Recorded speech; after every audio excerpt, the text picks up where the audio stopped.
ছুটির দিনে বইমেলার দ্বার খুলেছে সকালে। কিছুক্ষণ পর শুরু হবে এবারের আসরের প্রথম শিশু প্রহর। এই মুহূর্তে মেলা প্রাঙ্গণে আছেন রিপোর্টার উম্মে হানি।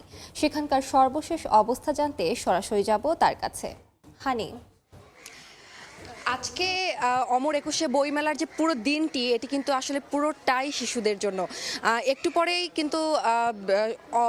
পরেই কিন্তু শিশু প্রহর শুরু হয়ে যাবে এবং একটু পরে কিন্তু সেটা উদ্বোধন করাবে। এবং এখন কিন্তু এই যে বাংলা একাডেমি প্রাঙ্গণ দেখছেন সেটিতে কিন্তু একটি চিত্রাঙ্কন প্রতিযোগিতা হচ্ছে এবং এটি কিন্তু সকাল 8:30টায় শুরু হয়েছে এবং এখন কিন্তু যে অবস্থা সেটি হচ্ছে যে একেবারেই শেষ পর্যায়ে।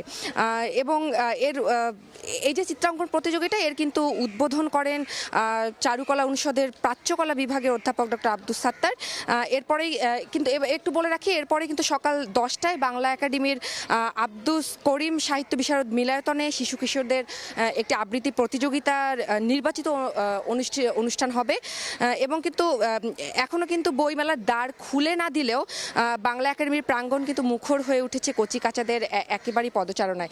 এবং রং তুলি নিয়ে তারা কিন্তু মনের সব রং ঢেলে তারা ছবি আঁকছেন।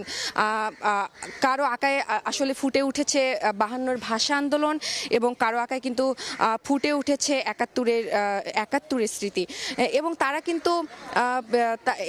তারা কিন্তু তাদের যে ছবি সেই ছবিগুলোতে কিন্তু মনের মাধুরী মিশিয়ে কিন্তু তারা ছবি আঁকছেন। এবং এখন পর্যন্ত কিন্তু আর কিছুক্ষণের মধ্যে আসলে চিত্রাঙ্কন প্রতিযোগিতা কিন্তু শেষ হয়ে যাবে। এই ছিল আমার কাছে অমর একুশে বইমেলার বাংলা একাডেমি প্রাঙ্গণ থেকে সর্বশেষ। সরাসরি যুক্ত ছিলাম বইমেলা প্রাঙ্গণ থেকে।